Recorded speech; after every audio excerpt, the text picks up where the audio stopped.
To all of you, here I'm going to teach you today SST Social Studies of grade 7 A book of SST. So all the students, please open your books of SST Social Studies. We are going to teach you here the lesson number unit number 1 physical state of the earth. ज़मीन की जो है physical state किस तरीके से बनी हुई है, ज़मीन के अंदर फिज़िकली जो है क्या क्या चीज़ें पाई जाती हैं. Unit number 1 physical state of the earth. What is inside the earth. ज़मीन के अंदर क्या है. The earth is a spherical body with a radius of 6,400 kilometres 4,000 miles approximately. जो हमारी ज़मीन जो है वो बिल्कुल गोल बेजवी सी गोल बिल्कुल एक तरीके की एक ऐसी गोल जिस्म है जिसका रेडियस जो है वो तकरीबन 6,400 किलोमीटर्स पर मुश्तमिल है, यानी कि 4,000 माइल्स आप कह सकते हैं तकरीबन इस पर मुश्तमिल है. We had learn that the earth is divided in layers. जैसा कि हम ये चीज़ जानते हैं कि हमारी अर्थ जो है, हमारी ज़मीन जो है वो तकसीम की गई है बहुत सारी लेयर्स के अंदर. Let's look at the internal structure of the earth again. तो चलिए आइए हम दोबारा से फिर अंदर के बनावट के बारे में ज़मीन की दोबारा फिर पढ़ते हैं कि अंदर से ज़मीन की क्या बनावट है. द लेयर ऑफ अर्थ की लेयर्स कौन कौन सी हैं और उनके नाम क्या क्या हैं और किस किस चीज़ों से मिलकर बनी है. The earth is compose of 3 layers called concentric layers. ज़मीन की जो ज़मीन के अंदर 3 लेयर्स हैं. 3 लेयर्स पर ज़मीन जो है वाक़या है, जिसे कॉन्सेंट्रिक लेयर मरकज़ी लेयर्स कहा जाता है. The centre is occupied by the core. इसका जो सेंटर है वो अंदर से कोर से मिलकर बना है, which is 3,500 kilometres in radius. जिसका रेडियस जो है वो 3,500 किलोमीटर पर वाक़या है. तकरीबन 3,500 किलोमीटर इसका रेडियस है. इनक्लोजिंग द कोर के अंदर जो है वो मेंटल एक और दूसरी लेयर है जो कि जिसे मेंटल कहा जाता है. Rock shell about 2,900 kilometer thick, while crust is the outermost and thinnest layer of the earth, almost 8 to 40 kilometers thick. इसी तरीके से जो मेंटल कोर के अंदर जो है वो मेंटल लेयर वाक़या है. मेंटल एक्चुअली क्या है, मेंटल के अंदर जो है रॉक्स का जो है वो शेल्स रॉक के मौजूद हैं जो तकरीबन 2,900 किलोमीटर जो है वो थिक हैं, मोटे हैं. और इसके बाद क्रस्ट आ जाती है. क्रस्ट जो है वो अर्थ की बहुत ज़्यादा पतली और बैरूनी लेयर को कहा जाता है. ये तकरीबन 8 से 40 किलोमीटर जो है वो किलोमीटर जो है वो थिक होती है. Lithosphere and asthenosphere. Lithosphere and asthenosphere इनको क्या कहा जाता है. Geologist use the term lithosphere to refer to the outer earth zone of rigid brittle rocks. Geologist जो होते हैं, जो हमारी ज़मीन के बारे में मालूमात जानते हैं, उनको जियोलॉजिस्ट कहा जाता है. तो जियोलॉजिस्ट जो है ये लिथोस्फीयर की टर्म इसलिए यूज़ करते हैं. वो लिथोस्फीयर उनके ख़्याल में लिथोस्फीयर उसे कहा जाता है कि ज़मीन की बाहर की सतह या बाहर का वो इलाका जिसके अंदर नोकीली और बहुत ज़्यादा तंग और आप यूँ कह लें कि रोशन और दरख्शा जो है वो रॉक्स पाई जाती हैं. Lithosphere include the crust and the upper most part of the mental. Lithosphere जो होती है उसके अंदर क्रस्ट भी आ जाती है, शामिल होती है, और मेंटल का अपर मोस्ट ऊपर का हिस्सा भी इसके अंदर शामिल होता है. Lithosphere is the thickest under the continents and thinnest under the ocean basins. Lithosphere जो होती है वो हमारे जो कॉन्टिनेंट्स, हमारे जो भी जितने भी हमारे बरा आज़म हैं उनके अंदर ये जो है बहुत ज़्यादा मोटी हो जाती है, जबकि किसी भी ओशन के बेसन्स यानी कि ओशन की जो बेस जो हमारी बेसिक सतह जो होती है ओशंस की, उसके अंदर ये जो है बहुत बारीक और बहुत पतली हो जाती है.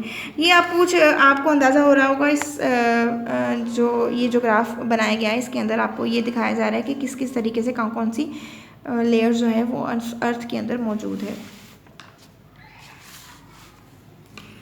Some tens of kilometer deep in the earth. कुछ किलोमीटर जो है अगर हम अर्थ में गहराई में जाएं तो lithosphere give way gradually to a soft layer called asthenosphere. इसके अंदर अगर हम गहराई में जाते हैं तो लिथोस्फेयर के अंदर कहीं कहीं पर आहिस्ता आहिस्ता कुछ थोड़ी सी नर्म लेयर भी वाक़या है जिसे एस्थेनोस्फेयर कहा जाता है। Because the asthenosphere is soft, क्योंकि एस्थेनोस्फेयर जो होती है वो नर्म होती है। The rigid lithosphere can easily move over it, जो कि लिथोस्फेयर के ऊपर ईजिली अपने नर्म होने की वजह से ईजिली इसके ऊपर मूव हो जाती है और उसके ऊपर मूव हुई है। दी फॉल्ट, शगाफ किसे कहा जाता है? A fault is a large crack in the earth crust where one part of the crust has moved against another part. शगाफ क्या होते हैं? हमारी अर्थ के ऊपर, हमारी ज़मीन के ऊपर कहीं ना कोई क्रैक पड़ जाता है तो उन्हें हम शगाफ कहते हैं। क्रस्ट के अंदर कोई ना कोई हिस्सा ऐसा है जो एक हिस्सा दूसरे हिस्से के मुखालिफ में या उसके ऊपर आ जाता है, तो उससे वो शगाफ, अर्थ की लेयर पर शगाफ पड़ जाते हैं, यानी कि फॉल्ट्स पड़ जाते हैं। This movements prove that the earth is an active place. ये मूवमेंट जो है, ये तब्दीली का होना और इस तरीके से किसी भी चीज़ को हरकत में आना, इस चीज़ की निशानदेही है और इस चीज़ का सबूत है कि हमारी ज़मीन भी हरकत रखती है और ये सुस्त नहीं है, इसके अंदर भी कोई ना कोई हरकत होती रहती है। There are signs of powerful forces deep underground. यहाँ ये एक ताकतवर जो हैं वो ताकतें हैं जो कि अंदरूनी सतह की गहराइयों की निशानदेही करती हैं। जी, व्हाट कॉजेज फॉल्ट्स की क्या सबब हैं और क्या वजूहात होती हैं? Faulting results when brittle rocks come under heavy stones. जब बड़ी जो रॉक्स होती हैं, चट्टानें होती हैं, नोकदार चट्टानें जो हैं वो बड़े बड़े और हैवी पत्थर्स के नीचे आ जाएं, so that they can neither bend nor fold nor break. ना तो फिर वो मुड़ सकें, ना तो वो फोल्ड हो सकें और ना ही वो तोड़ी जा सकें। Because of the friction created by the hardness and the rigidity of the rocks, क्योंकि जो भी रगड़ वगैरह पैदा होती है किसी भी सख्त चीज़ के साथ या रॉक्स के साथ, the rocks can not simply glide or flow past each other.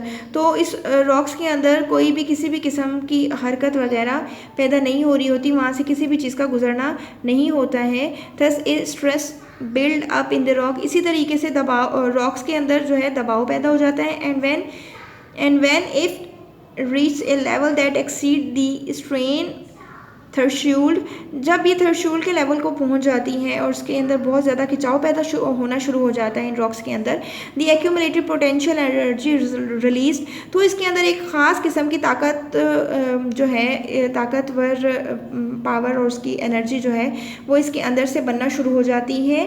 This strain is focused into a plane along which relative motion is accommodated in the zone of weakness in the crust and such an area is called fault zone। इसी तरीके से ये जो strain जो पैदा हो जाती है कुछ तवानाइयों के रिलीज़ होने से, तो इसी स्ट्रेन के ज़रिए जो है बहुत बड़ी एक हरकत जो है वो वजूद में आती है और उस हरकत के मुताबिक जो है क्रस्ट के अंदर वीकनेस होना शुरू हो जाती है और उसी एरिया के अंदर जो है वो फॉल्ट जोन बन जाती है। फॉल्ट एंड अर्थक्वेक्स, शगाफे और जलजले किसे कहा जाता है? Sudden slippage along a fault plane generate an earthquake. जैसे ही अचानक से कोई भी किसी भी किस्म के फॉल्ट्स वगैरह का स्लिप हो जाना किसी भी जगह से जो है वो जलजले का बाइस बनता है। Depending upon the amount of energy released, जो कि एक ख़ास किस्म के मिकदार की एनर्जी को रिलीज़ करता है। जैसे ही जलज़ला आता है और कोई भी फॉल्ट जो है वो स्लिप होती है अपनी जगह से, तो एक ख़ास किस्म का मिकदार का जलज़ला जो है वो एक ताकत, जो ऐसी तवानाई जो है ख़ास किस्म की जलज़ले की सूरत में रिलीज़ होती है। टाइप्स ऑफ फॉल्ट, शगाफ की कितनी इकसाम है? Faults are classified on the basis of the kinds of motion that occurs on them. Faults जो है वो क्लासीफाई किया गया है, इस शगाफों को मज़ीद क्लासीफाई किया गया है उनकी हरकत की बुनियाद पर, जॉइंट्स नो मूवमेंट, जिसके अंदर कोई मूवमेंट नहीं होती उसे जॉइंट्स कहा जाता है। स्ट्राइक स्लिप हॉरिजॉन्टल मूवमेंट जिसके अंदर होती है उसे स्ट्राइक स्लिप कहा जाता है। तो यहाँ तक आप डेट लगा लीजिए आज की। ये था आप लोगों का आज का टॉपिक और आज का लेसन यहाँ पर ख़त्म होता है। इंशाल्लाह नेक्स्ट क्लास में हम इसी लेसन को आगे कंटिन्यू करेंगे और मज़ीद आगे जानेंगे हम अपनी अर्थ के बारे में कि अर्थ जो है किस किस चीज़ के साथ कवर हुई है और अंदर से उसकी क्या फॉर्मेशन है। तो यहाँ तक के लिए आप इसकी रीडिंग, इसकी ट्रांसलेशन और विद मीनिंग जो है आप इसको पढ़ लें, याद कर लें with the help of our video lesson. तब तक के लिए वेट करें और हमारे इस चैनल को सब्सक्राइब कर लें और इसकी बेल को प्रेस कर दें और देखते रहिए और keep in touch with school. So तब तक के लिए अल्लाह हाफ़िज़, जज़ाकल्लाह, थैंक यू।